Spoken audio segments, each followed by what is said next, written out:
Okay, no worries. All right. Welcome back to Faultlines on Radio Sputnik. My name is Jamarl Thomas. I'm joined by my co-host Shane Stranahan, coming to you live out of our station in Washington, D.C. The world has changed.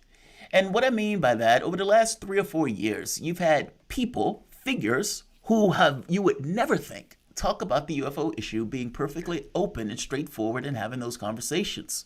Brennan from the CIA having the conversation about it. Woolsey from the CIA having the conversation about it. D.N.I. Ratcliffe saying there's loads of data, loads of information. Elizondo, the pilots from the Navy, from the ships, the Navy changes their protocols. All of these things takes place one after the next with the writing of the New York Times article basically saying, yes, there's a black budget project and we're studying UFOs. And we have a report coming up in June, supposedly, but that report is going to be postponed. But there is a report coming up. And based on what many of the elements of people who are in our government are saying, that report could very well come out and say, we are not alone. And I honestly don't believe that we've dealt with that we've internalized what that means as a society, either politically or scientifically or from the standpoint of a culture as a whole. To have a conversation about just the reality of this, not just in the United States, but also that's taken place in the UK. We have a phenomenal guest. I've watched this man lecture for years, and so it is a great opportunity. And I am greatly heartened that he decided to join us. Nick Pope. Nick Pope is a freelance British journalist, media commentator, and former civil servant. Whilst an employee at the British government's Ministry of Defence for 21 years, Pope was responsible for, among other duties, investigating UFO phenomena to determine if it had any defense significance. Nick, welcome to the show. Thank you for joining us. Thanks, it's good to be on. Ministry of Defense and the UFO segment or that particular office. How did that start? Like, how did you get into that? Like, did somebody come into your office one day and say, look, we have this new division, this new office investigating UFOs, and we need you to do that? What was that mechanically like to basically get put on that task, for one?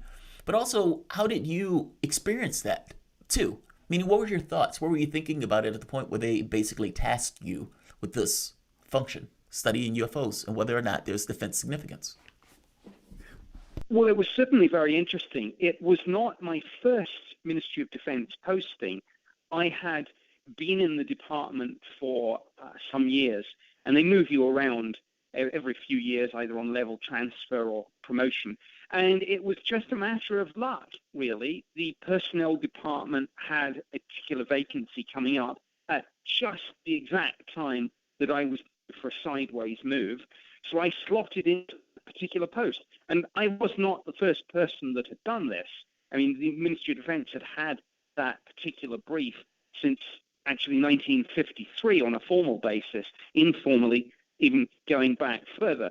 So I was quite excited to get the job, interested, of course. I didn't really know anything about the subject, had no strong beliefs in it. I just approached it as another government job and thought I'll do my best, do 3 years, and hopefully get a promotion out of it, which I did in the end. And what was the ministry like? I mean, when you were moved into this position, for one thing, was there a ministry? Was there an office? As much as you can tell us, I'm just curious. Who were you working with? What was this like from your perspective? What was the job like?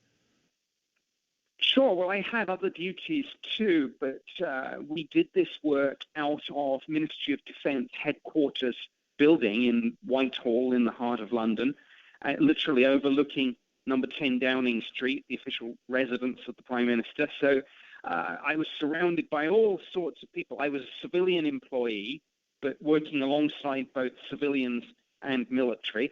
And my little office had 4 people in it, and essentially I was the only person really designated as a subject matter expert on this.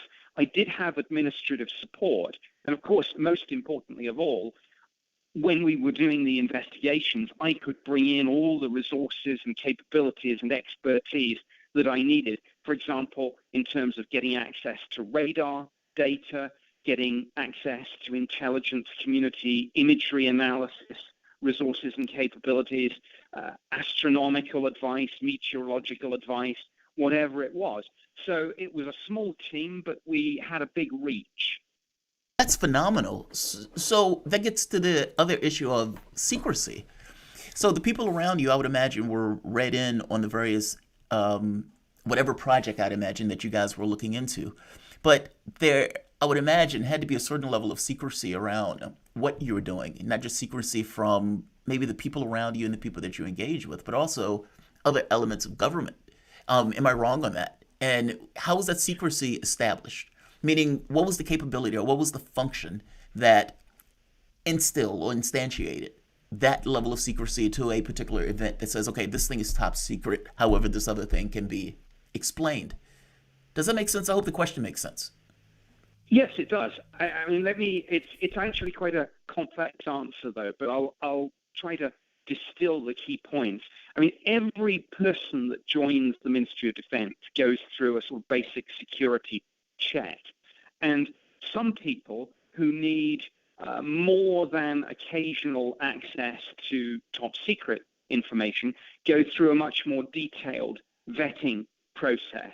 And now, immediately before I did the UFO job, I had actually been seconded into the Joint Operations Center during the Persian Gulf War as a briefer and a watchkeeper. So I already had a very high security clearance. Now, in relation to the UFO job, it's actually not maybe what people expect. Most of the information is unclassified because most of our reports came from the public. And therefore, you couldn't really slap a classification on that. We did occasionally get secret information, and all that was handled in the usual way, just as classified information on every subject would be handled. In other words, you would only share it with people who had the appropriate security clearance to see it, and of course the need to know. And Ed, I want to ask a sort of broad question here. And I know there's quite a bit of the stuff that you can't talk about as you were just getting into, but from what has been disclosed, what has been made public by, in the United States, by the Pentagon more recently, the whispers that you hear and the sort of illusory comments that you hear, again, as Jamarl mentioned, from DNI Ratcliffe, from Woolsey, from Brennan, from others, from what has been disclosed, how significant do you think what has been disclosed is compared to what you know that you wouldn't necessarily be able to talk about? What's more confidential? Nick?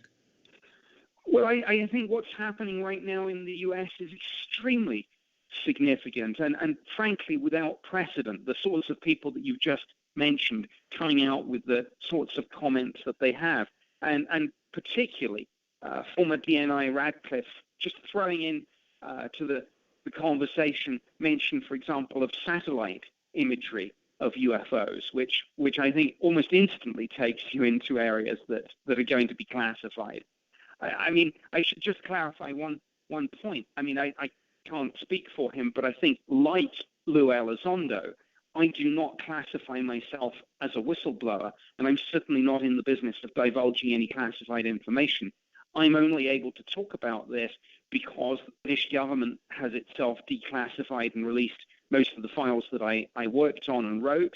And of course, when I comment on these US stories, I'm only commenting on what's coming out into the public domain and hopefully giving a sort of insider's perspective on it, contextualizing it for people. But it's interesting and without precedent, I think, what's going on now. And we know that the sorts of things that they're hinting at are going to be highly classified. And indeed, there was a Freedom of Information Act request a year or so ago, which said we do have, in addition to the material people have seen, we have secret videos of these things, and we have top secret briefing material. Yeah, Elizondo made that pretty clear. Like, he kind of made the point about materials. He made the point about craft. I mean, even the New York Times even brought out the thing about craft. That, in and of itself, is mind-blowing. Like, the conversations that we're having now seem so out there, and yet the people who are in a position to know are the ones who are saying it. Like, I think that's the thing that's so mind-blowing about this. From your standpoint, you were in the mix of things, and like you said, there's plenty of things that you can't necessarily divulge that are top secret. But what should the press be asking of government leaders right now? Like, if you had the capacity to be sitting in the press corps and you were a journalist and you weren't necessarily indoctrinated into this. This wasn't something that you were following, but something piqued your interest where you thought to yourself, oh my God, this seems to be real. It's a big deal. What should they be asking Joe Biden right now? Like, what's the thing that media should be hinting at to try to get into more detail in regards to and pull out what needs to be pulled out in a way that these guys can't necessarily dodge this question? What's the question that should be asked, and how should that question be asked to elicit the best information for the public? Yeah, well, I think the problem previously has been most of the journalists covering this story have not been the sorts of defense and national security beat journalists who would be best placed to ask those sorts of questions. Now, that's changing. I mean, we've got people like Brian Bender at Politico. We've got all the folks at Task and Purpose. We've got the people at the Debrief. Those sorts of people do know the right questions to ask, but mainly, previously, people have just been, the government has frankly run rings around them. So to answer your specific question, one really good pushback that the media should do is that when the US Navy say, and the DoD say, in relation, for example, to those 3 US Navy videos, they remain unidentified. The objects or phenomena remain characterized as unidentified. The pushback should be, fine, we get that, but do you have a best current assessment? And if so, what are you able to say about that? Because it's inconceivable to me. People say, well, could it be our own tech? Could it be Russia? Could it be China? Could it be extraterrestrial? There'll be a sort of order of probability that the people looking into this will have gone through, and they will assign almost literally a percentage, but if not a percentage, a word like highly unlikely, possible, probable, highly likely, to these various theories. And it would be good to know, well, what theories have been taken off the table, what remain on the table, and what are the orders of probability. So, for example, has China been taken off the table and eliminated? Now, they may not want to get into that. They almost certainly won't. But those are the areas that people should be looking at. The voice that you guys are listening to is Nick Pope. He's a freelance journalist, media commentator, and former civil servant. Wilson employee at the British government's Ministry of Defense for 21 years. Nick Pope was responsible for, among other duties, investigating the UFO phenomena to determine if it had any defense significance. You guys are listening to Fault Lines with Thomas and Stranahan. We'll be back with Nick Pope in a moment. Do. All right, Shane, you're bringing us back. Absolutely. All right, let me do that now. I'm just starting up my timer, and I'm coming in. And we're back. You're listening to Fault Lines with Thomas and Stranahan, and we're continuing our conversation with Nick Pope. He's a freelance British journalist, media commentator, and former civil servant. Whilst an employee at the British government's Ministry of Defense, Pope was responsible for, among other duties, investigating UFO phenomena to determine if they had any defense significance. Nick, I'm going to be kind of blunt here. I'm going to ask a kind of hard question, genuinely. Doesn't the public deserve to know? And this is it's a moral question. I'm sure it's one that you have asked yourself and one that you've had in many conversations with folks. Whatever the cause of these phenomena, assuming for a moment, as I genuinely do, that these are not extraterrestrial in origin, although it's a possibility, that these are the very advanced defense capabilities and potentially offensive capabilities of a state or of different states around the globe. Even taking that, putting aside for a second the conversation of whether the UFOs or the UAPs come from off this planet, in either case, but particularly in the latter case, in the slightly more skeptical version where it is a government, an earthbound, a terrestrial government that's doing this stuff, doesn't the public deserve to know if there's a highly advanced, sophisticated level of technology that could do who knows what? What's the moral calculus? What do you bring to the thought process when you think about this stuff? Don't we deserve to know, Nick? Yes and no. And I know that's a typical civil servant answer. I mean, yes, if it's as simple as a binary yes, no, Russia has this, China has that, then forewarned is forearmed, as the saying goes.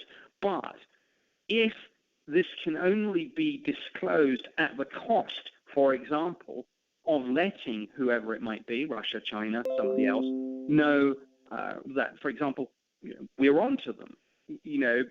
Then the implication, the answer would be no, because they would maybe figure out, well, hey, if they know this, we've only kept it to a small group of people, therefore one of them might be working for the West. So it might put somebody in harm's way if there is a spy issue. It might disclose methods and sources of gathering intelligence, for example.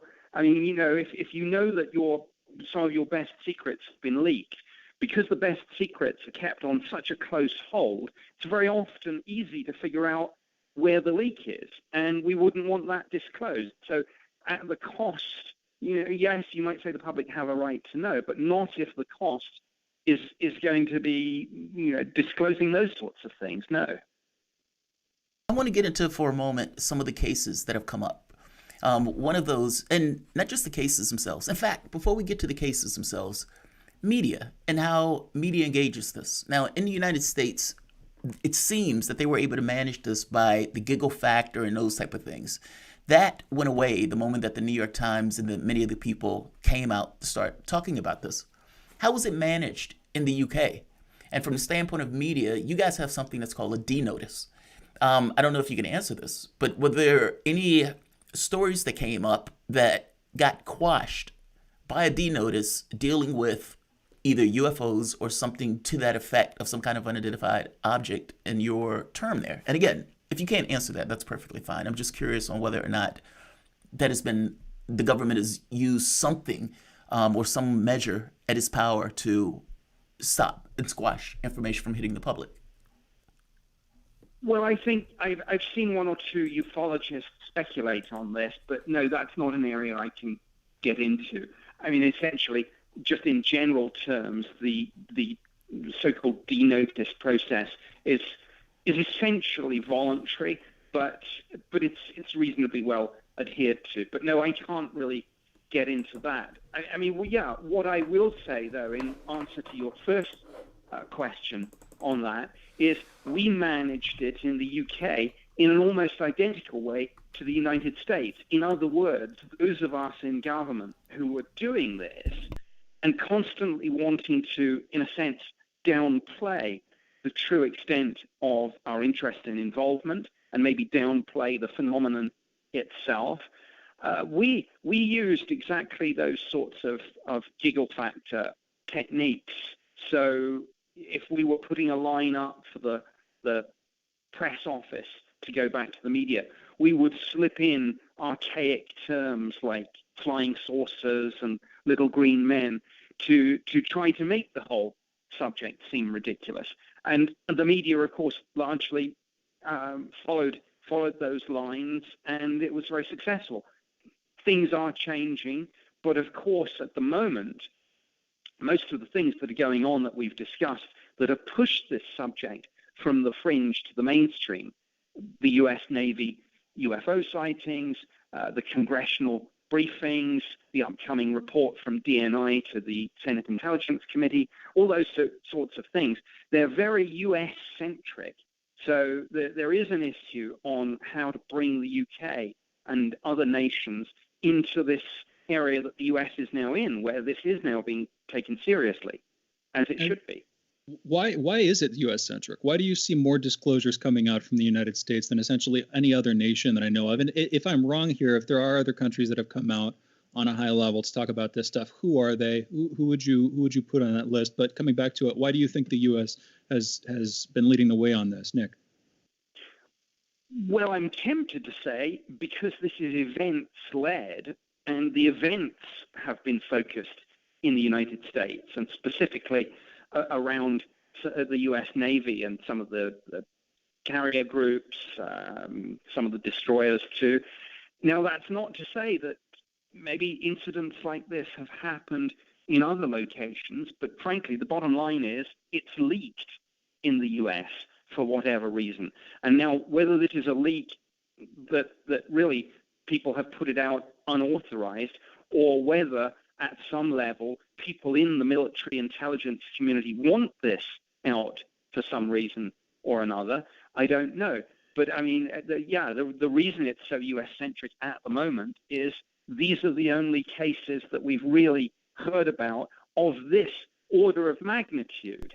I mean, yes, other countries have these sorts of encounters, but you don't have situations like we have currently in the U.S., where the Department of Defense is putting this on its own website, posting the videos, and issuing press releases. That's simply not happening in other countries. Yeah, that's so extreme. I mean, like when you think of because all like Soviet Union used to have these cases. China clearly has these cases. Those are massive land masses. But it seems that the group or the country that is taking the lead in regards to putting the information out, it really does seem to be the U.S. I mean, Two to Stars Academy, the Army working with Two to Stars Academy, an organization that is explicit in its focus on UFOs. That is phenomenal. I mean, it just seems like we have taken this very strident position of leading on this issue, and it's very strange. I was looking at some of the videos over the past week in lieu of you coming on.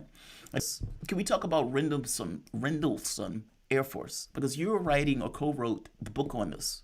And I thought that was a very interesting case that you were able to get further into. And I wouldn't mind, we have about 2 or 3 minutes left in this segment before we go into just the last segment. But getting into basically the study of that case and the results of that case. And maybe we can hit it in a summary now and go further into it when we come back. Is that fair? Sure, yeah. The brief summary is that it was a report of sightings over 3 consecutive nights at 2 U.S. military bases on British soil. On the first night, there was a landing. On the third night, the deputy base commander was a witness. And the conclusions were that, because they looked at the landing site with a Geiger counter, that levels of radioactivity seemed significantly higher than the average background. So whatever this was, it was a defense and national security issue for sure. It left traces. And on this point, again, on this side of the break, in this last segment that we're going to air on the show, I want to get into the fundamental question that a lot of people obviously wonder about, and I want to hear your take. Are these actually extraterrestrial in origin? So far, I believe you have entirely treated them in this conversation as if they were earthbound and of terrestrial origin. But what level of credence, with what credibility do these claims have that these are not from Earth, that these are, again, aliens, just to use the word bluntly? Nick, what's your take? Well, I don't have a definitive proof that these things are extraterrestrial, but just as I am given to understand from some leaks just before Christmas, that the Office of Naval Intelligence's UAP task force have not ruled out the extraterrestrial hypothesis. I haven't ruled it out either. Okay, so let's start here. From the standpoint of you being in government and the conversations that you were having with various people behind the scenes in the Ministry of Defense, when the UFO issue came up, or when you encountered stories that weren't terrestrial, like you said, many of the footage or much of the information that you received when you were doing this came from just basically domestic sources or sources that weren't top secret. But when it did hit that thing of saying, okay, this is something that we need to have further study or further investigation on, what were the mechanics of that after that was, I guess, decided upon, if that makes sense? Yes. I mean, I think inevitably we put the bulk of our effort into the cases which look most promising. And inevitably, the center of gravity drifted towards our own people. So sightings involving military personnel, sightings where pilots saw these things, and particularly sightings where we had other forms of evidence over and above just the eyewitness testimony, even if it was good eyewitness testimony from our own people, but where we had, for example, radar data, or where we had photos or videos that we could get to work on. So those were the sorts of cases that were really interesting, and that's where some of the classified material comes in as we get diving into capabilities of military radar systems, imagery analysis, resources and capabilities in the intelligence community, that sort of thing. Was there any bias in regards to the areas that these kept showing up? Because, like you mentioned before, you guys had access to radar data where you can, I guess, isolate or at the very least find certain areas around the globe that this seems to be showing up in. Were there any specific areas around the globe or any specific areas where this seems to be a source by which they frequent? And what I mean by that is, at least going by the information that's coming out in the States, it seems that many of the craft that these guys are taking pictures of and images of, they're small. And there's a question on whether or not the location of the craft are coming from water. Meaning there seems to be this kind of association with water that keeps coming up in the reports of the objects. I guess I'm asking, in your capacity in the Ministry of Defense, in regards to what you could say, because I understand that there's going to be limits around this, were there areas where you could say, okay, this seems to be a bias in this particular region of the world where this seems to show itself? Again, it's a really multifaceted question because there are a lot of variables here. Firstly, one could say in general terms that there is some fairly compelling evidence that some of the best UFO sightings are around military bases. But then, of course, you've got the sort of confounding factor that, well, how much of those sightings, how many of them might be attributable to our own technology, secret black programs, that sort of thing, next generation aircraft, missiles, drones. Now, to some extent, we can figure that out because we know where we test our own kit. But that's one issue, the question of hotspots around military bases.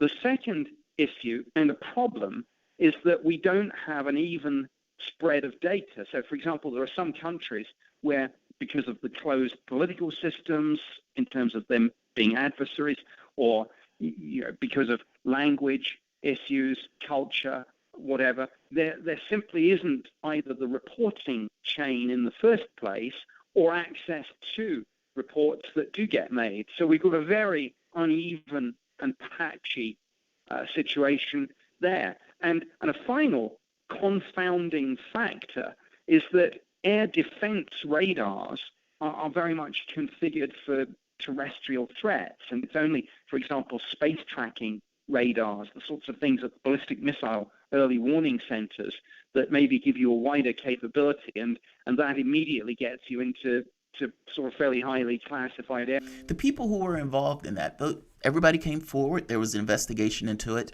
including radiation. From the standpoint of the ground, when these guys were taking measurements of this, I would imagine this is also one of the cases that had to get put up for review. What was the thought behind this one? I mean, this was one of those cases where it was human contact, or at the very least, it's thought to be human contact. Am I correct on that? And what were there symptoms for the individuals who were there? Meaning, were there human effects for the people who were actually there in the encounter itself, not just effects that were on the ground and effects on the fauna nearby? Yes, there were. Again, we're getting into a fairly sensitive area, but fortunately, this time, one of the reports has been declassified.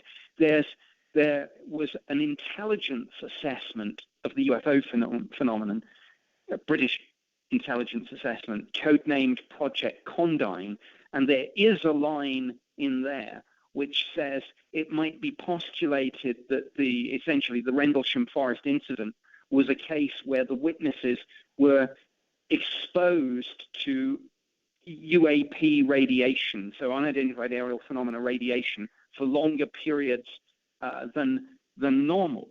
And yes, some of those witnesses have complained of health issues. We know that the Pentagon's ATIP program did look at human effects. Certainly, I'm aware that some of the Rendlesham witnesses over the years have been asked for blood samples, DNA samples, things like that. The VA was involved. Various senators got involved to try and get these people a settlement. I can't talk about that much because of HIPAA, but Yeah, it's a really, really complicated story with lots of twists and turns. Well, compare for a moment with Operation Saucer, where the people who were on the ground, who were on site, you had the Brazilian military, Air Force, that investigated the story. Like you said, it's on Brazil. Well, I'm saying it's on Brazil's website. They give certain information, even though some of the information is in the black. But are there comparisons or similarities between the effects that the people were experiencing there, as reported by the released information, with the effects of some of the people in Rendlesham? Yes, there do seem to be some similarities, and I'm aware certainly that some of the ATIP people and some of the people associated with that program and maybe similar programs have taken an interest in the situation in Brazil, and certainly, yes, are aware of Rendlesham Forest too. I mean, this is close to a smoking gun because, of course, what you're always looking for is a physical effect that is something you can study after the event. I mean, the trouble with UFO sightings, of course, is that they're transitory. But where you've got these permanent physical effects, it's almost like following the breadcrumbs. Are there any cases that you came in contact with outside of Rendlesham? Because I know that's one of the biggest ones. Like you said, the declassification of it kind of hints at there could be a there to it, especially with the radiation and the physical effects that seem to be associated with it. Not to mention the classifications in and of itself hints at there's something there, even if they don't necessarily let you see what the classifications are. Were there any other cases where you came across, similar to Rendlesham, where you left that case thinking to yourself, wow, or you left that case concerned? Like, I'm just kind of curious on like the day-to-day basis of your job and the things that you encountered in the context of that job. And I know you can't tell things that are still in the black or still in top secret, but I am curious about you and how you proceed in that job. Were there things where you left that job thinking to yourself that you were concerned, or things where you thought to yourself, there is such a larger reality here that we are not getting the picture? Like there's something disconnecting here, but there's some larger gravity here where it's not just interdimensional fish that we're coming across, that there's something else. And either concern, either hope, or either this, yeah, there's a there to it, but a threat is not necessarily assessed. I guess I'm trying to figure out what's in your head, even if you can't necessarily tell what you directly experienced. I hope that question makes sense. Yes, it does. Well, firstly, in terms of the threat, I have gone on the record as saying, and I'm pretty sure that people like Lou Elizondo and Chris Mellon have said the same thing, that essentially, whatever we're dealing with here, you've got to regard it as a potential threat. And anything unidentified in your airspace is automatically a defense and national security issue in and of itself, particularly in these circumstances where the capabilities seem to be so impressive in terms of speeds, maneuvers, acceleration, etc., etc. Now, there's even a threat equation, and a threat is usually defined as being a product of capability times intent. As I say, we know capability seems pretty impressive, and we've got data, for example, measurement and signature intelligence data suggesting that the capability is pretty impressive. What we don't have are data on intent. And if you don't have that, you can't solve the equation. You can't define whether there's a threat or not. And in that circumstance, it's better to assume that there's a threat and be surprised be relieved when one doesn't materialize, than to assume everything's fine and then get caught with your pants down if a threat suddenly emerges. Now, in terms of when I was doing the job at the Ministry of Defense, I'll give you a general answer and a specific answer. Generally, the sorts of cases that concerned me most were near misses, and we had several, between commercial aircraft and UFOs. So it's a flight safety issue too. And specifically, we had and this wasn't a near miss, but just to give you another example of a sort of case that interested us, and we kicked it up the chain of command to senior military personnel.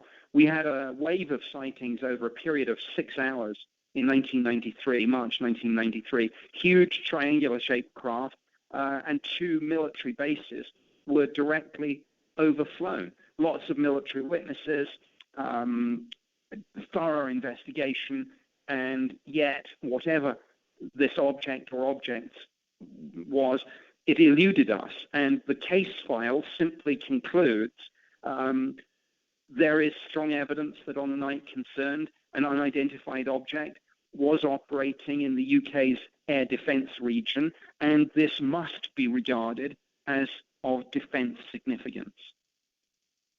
Nick, that's astonishing. I mean, because think of what you just told me for the moment. Within the context of a very advanced nation, within the defense area of that nation, an object that we weren't able to identify that seemed to have pretty significant properties was able to act in British airspace. And by the way, it's not just British airspace, it's American airspace, Soviet airspace, et cetera, Russian airspace. How did the British government deal with that? I mean, like, what was the rationalization for that? Like, when at the end of the day, when the people go home and after writing a report on that, what do you say about that? I mean, because either China and Russia has capability that is phenomenal, and they got it somewhere that we are entirely unaware of, or it's not us. And the British government has to know that and has to come to that same kind of calculus of, oh my God, either they can do this or it's not us. I mean, am I wrong in my assessment on that? No, you're right, and indeed that's exactly what Marco Rubio was saying recently when he essentially said, look, I'd rather we were dealing with extraterrestrials, because if this is Russia or China, frankly, we're in big trouble, because the US has been left standing by some sort of technological breakthrough they've made. Now, we in the UK, we faced a similar situation with these sorts of cases that were unexplained. It was troubling to us, but it's like the analogy I use. It's like investigation of crimes. You solve most of them, but the ones you don't solve, they stick around, and they stick around in the case files, and they stick around in your mind, and they are extremely frustrating and concerning, because you think somebody's gotten away with something here. But like an unsolved crime in a police file, these big unsolved cases, like Rendlesham Forest, like the other one I mentioned, like many more all around the world, until or unless some new piece of evidence emerges, they just sit there unsolved. And yeah, that is unsatisfactory. I mean, look at the U.S. Navy sightings. You know, these aircraft carriers, billion-dollar assets, and the U.S. Navy's position is we don't know. As I've said before, that's not good enough. And not just we don't know. They've upped it and says we're going to accept information from people talking about all sort of identified flying objects, but we're not going to tell you what that is. Like, it's not even just we don't know. It's we're not going to tell you when we do find out. It's very unsatisfying. So let's go for there for the moment. What does it mean? If the U.S. comes out with a report and says we are not alone, which is, look, listening to what these guys are saying, these guys, it sounds like they're talking about technology. If they come out and say we're not alone, what does it mean? What does it mean politically? And what does it mean for us as human beings, even from the standpoint of us trying to understand what is taking place in the larger world? This stuff is in the black. And we're stuck with what they tell us. So just to close it out, we have about 3 minutes left. What does this mean? And how are governments going to internalize this information if that report comes out with the U.S. saying we're not alone? Well, first, I very much doubt that the report will say that. I think the very furthest it will go, if indeed it ever mentions extraterrestrials in the unclassified summary, I think the furthest they'll go is to say that they can't rule out the possibility. But But in terms of what it will really mean, and let's suppose I'm wrong, and let's suppose they did come out with that, yes, it would touch every aspect of our lives: politics, religion, science, technology, economics, the military, etc. And absolutely, not just at a governmental level, but at a personal level too. Our personal belief systems, our paradigms, our view of who we are and where we fit in the universe, everything would have to change. So it would be truly paradigm shifting if it happens. Like you said, it would be extreme if it did. I mean, it would be a heavy move of the bar if they went from ridicule to all of a sudden, yes, it's real. And then look, the country or the world will have to deal with that. One more last thing, pursuant to what Shane was saying for the moment, when you, like you said, when you took that role, you didn't take that role with a huge belief set one way or the other. It was more so, this is an interesting job, and as you went to do it, I suppose, what you thought about this got formed over the course of the 20 years. Within the context of what you were doing, did it ever become aware why the secrecy? Meaning, was it, okay, we just don't want people to know potential capabilities? Was it, we think that this will revolutionize and change society in such a way where it would be disruptive? Was there any conversation that you could talk about that was had on that very specific issue of why is this stuff in the black, at least from the context of the United Kingdom? The secrecy is almost exclusively because of technology.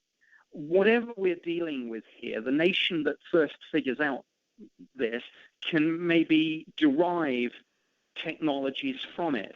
And obviously, in that situation, you want to be the first. And if lots of different countries are working on it, you don't necessarily want any of them, even allies, let alone adversaries, to know what you're doing and what progress you're making. Now, the declassified intelligence study I mentioned, Project Condign, went into a little bit of that, and it talked about novel military applications that might result from a better understanding of what we're dealing with here. So I think it's technology acquisition rather than societal shock that is behind the secrecy here. Nick, permit me 30 seconds to follow this up. Is that why they're exposing it? Meaning, when I had the opportunity to talk to Elizondo, and I kind of made the point that science is one of those things where it seems to work better when you're dealing with other people and other people can put heads together and everything else. And that there's maybe a limiting factor in trying to keep the stuff isolated. And if you believe that your country can basically take advantage of the technology faster than the other countries can take advantage of the technology, would that be a justification to try to get it out, especially if you feel like you're falling behind technologically to other countries?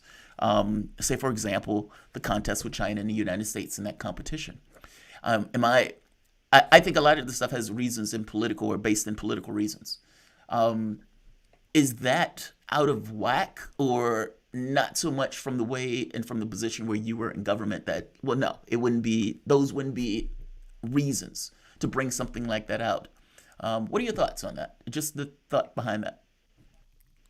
It might be a factor, but I can't help but think there's something else at play here, because we've seen a 180-degree flip in the way this subject has been handled. And it's almost as if now they're promoting it and pushing it and getting it out there.